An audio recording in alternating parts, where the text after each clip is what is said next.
ఆ పక్కన ఉండేటటువంటి వైఘై గంగానది పొంగి ఆ నీటి ప్రవాహం ఈ సైకతలింగం మీదకి వస్తుంది.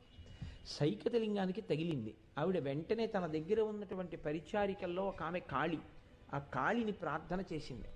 ఆమె తన బాహువులన్నిటితో గంగని అడ్డినా ఆ వైఘై ప్రవహించి లోపలికి వస్తోంది. అప్పుడు ఆవిడ కాంచిలో ఉన్నటువంటి వరదరాజస్వామిని ప్రార్థించింది. శ్రీ మహావిష్ణువు ఆ గంగా ప్రవాహాన్ని ఆపారు.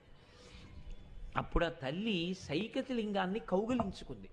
ఆ శివలింగ స్వరూపం ఏమైనా అయిపోతుందేమో. అందుకే మీకు కాంచీలో ఉన్నటువంటి శివలింగం అమ్మవారి చేత కౌగిలింపబడినదిగా మీకు కనపడుతూ ఉంటుంది. అక్కడ దర్శనం అంతా అలా ఉంటాయి, అక్కడ ఉండే మూర్తులు.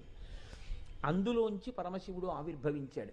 ఆవిర్భవించి ఆమెను స్వీకరించాడు ఏకాంబరీశ్వరుడు అన్న పేరుతో.